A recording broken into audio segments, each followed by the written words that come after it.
a backlash over the high price for its new Switch 2 gaming console. The new console will sell for $449.99, sharply higher than the $300 the first Switch cost in 2017. And the price of games has also jumped, further frustrating consumers. Mario Kart World will go for $80. Many game publishers have been keeping games around $70 in recent years. Some analysts think President Trump's tariffs on China. We're not talking about that last bit, for crying out loud.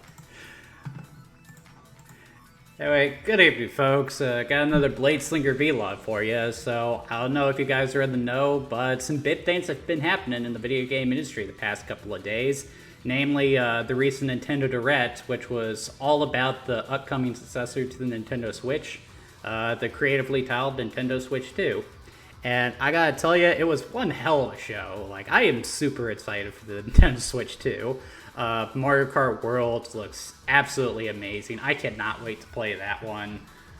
They're finally adding the Nintendo GameCube to the Nintendo Switch online service. Me and the MLG Panda have been wanting that for a while. So not only are we going to get Wind Waker, which is better than the HD version, I might add, but we're also getting the GameCube version of Soul Calibur and F-Zero GX. Yeah!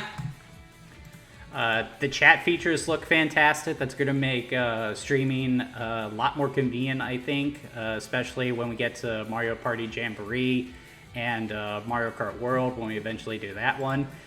And the big hairy ape himself, Donkey Kong, is finally coming back with another 3D entry, something that I don't think a lot of people appreciate. I don't think a lot of people realize that this is the first time Donkey Kong has been in a 3D game since Donkey Kong 64 way back in 1999. So yeah, there is a lot to be excited for the Nintendo Switch 2. However, there is one thing that the gaming community seems to be focusing on with this one, and that is the pricing for the Nintendo Switch. According to Nintendo themselves, the Switch itself is going to cost $499, maybe $599, I think, which is pretty expensive, especially compared to the original Nintendo Switch. And there are a number of things that people are saying is causing this. I have my own thoughts on why it's happening, but a lot of people aren't terribly happy about that. And they're especially not happy about how expensive the games are going to be. Mario Kart World is listed at $80. I've heard some people say $90. So, yeah, gaming is about to get really expensive. And while I wouldn't say that this is necessarily enough to turn me off to the Nintendo Switch, like a lot of people are saying, it is a bit concerning. I've heard a lot of people saying that the fans have been going after Nintendo for this. Apparently during the Treehouse Direct that they did, the comments got so angry that they decided to delay the opening for pre-orders for the Nintendo Switch 2 to figure out pricing. And I've also heard that it's due to ever-evolving changes in the market. So yeah, there's a lot of uncertainty moving forward with this, but I have my own thoughts on this, so why don't I go ahead and give my thoughts on them. So first off, in regards to the pricing, $499 or $599, it's about what I expected for the Nintendo Switch, all things considered. I feel like a lot of people are disappointed that it's so much more expensive than the original Nintendo Switch at launch. But I feel like the reason Nintendo did that was because after the failure of the Wii U, they felt that going with a cheaper design for the console was for the best in order to have a competitive price compared to the PlayStation 4. And yeah, that made sense, as even when the original Nintendo Switch came out, it was significantly weaker than both the PlayStation 4 and Xbox. So yeah, that pricing made sense, and now that the Nintendo Switch has pretty much run its course technology-wise, Nintendo is, of course, beefing up the hardware, and, you know, now that they have a good foothold in the market, they're trying to make the hardware more competitive. So it made sense to me that they're doing that, and I really don't think the price is as bad as a lot of people are making it out to be. That price is comparative to the Steam Deck, which can actually be more expensive if you're looking for a higher end model of that thing. And we all know that a new version of the Steam Deck is going to come out eventually. And it's going to be sold at a premium price too, because that's what the Steam Deck is, a premium hardware. So yeah, it's about what I expected for the Nintendo Switch 2 price-wise. Would I like it to be cheaper? Oh, hell yes. I would love it to be $300.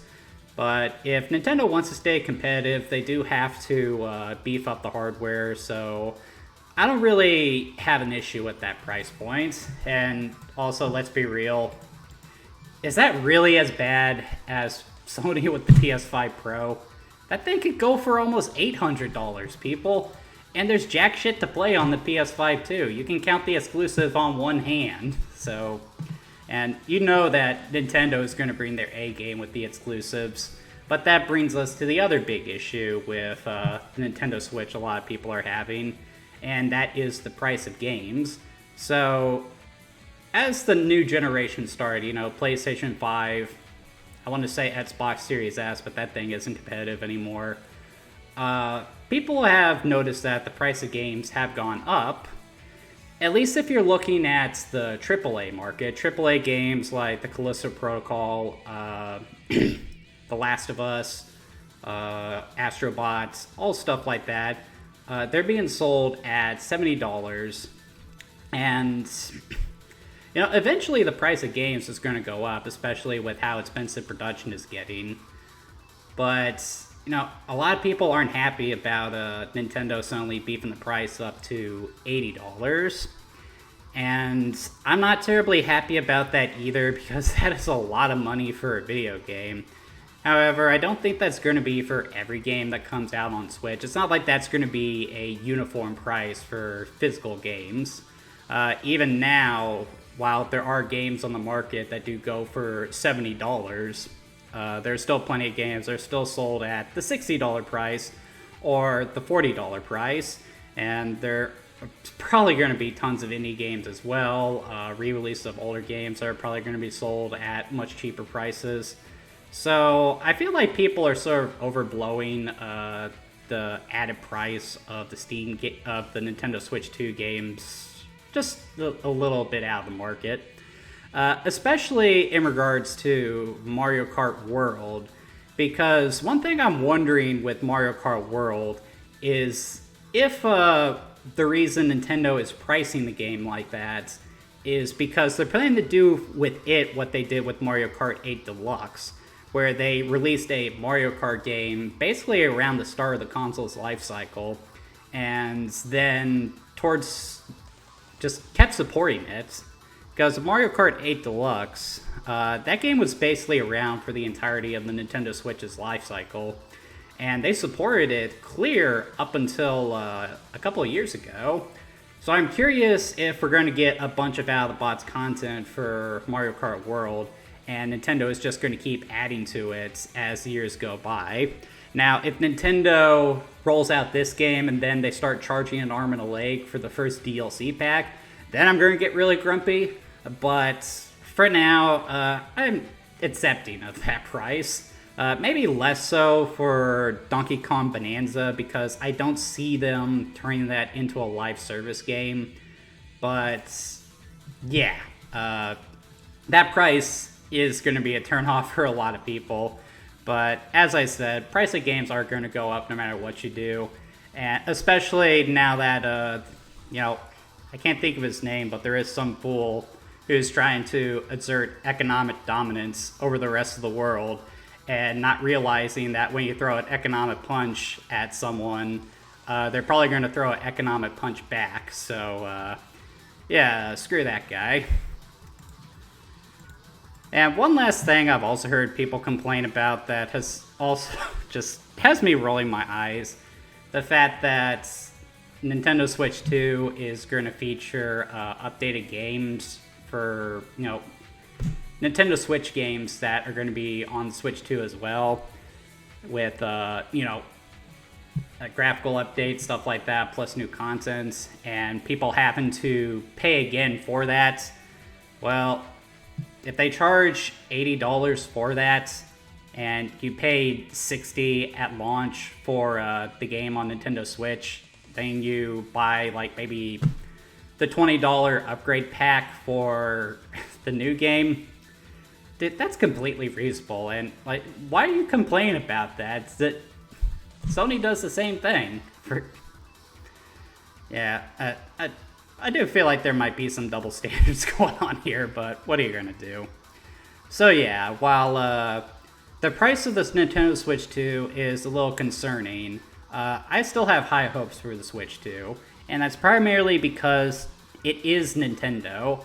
Like, if Sony or Microsoft was pulling out these kind of prices for PlayStation 5 or their Xbox console, I would be more angry because they don't have the same track record Nintendo does with supporting their consoles.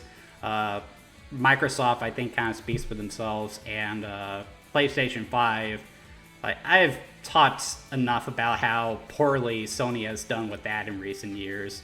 But you know what? Nintendo supported the Nintendo Switch consistently for, what was it, 8 years? So, yeah. Nintendo Switch 2 is going to rock. It's going to be pretty pricey, but I can live with it. And eventually the prices are going to drop. All the weird stuff that's happening with the economy, it's not going to last forever. I am very confident in that. I'm sure once people realize how stupid this whole thing is, that they're just going to stop and we're going to go back to where we were before it all started. But yeah, until it doesn't, we're going to have to put up with this. So, and also, please stop getting on Nintendo for this, guys. Like, they have to make a profit. That's why they are pricing these games like this. It's not corporate greed. It's not like they're releasing the Switch and having nothing for it at launch. It's just... It's not corporate greed. It's just a lot of outside forces are currently working against it, and it's going to hit the rest of the industry too. I'm curious to see how Sony and Microsoft are going to react to all this as well. Actually, Microsoft probably is going to hit with it since that's an American company. But yeah, I'm excited for the Switch 2, insane pricing aside. But that's going to do it for this vlog, guys. And I'd be curious to hear what you guys think about this pricing situation. Are you okay with the price point, or do you think that Nintendo is severely overpricing for this stuff? Leave it in the comments below, but for the love of Lifeson, please be civil. Please, for the love of Lifeson, be civil. Anyway, I'll see you guys later.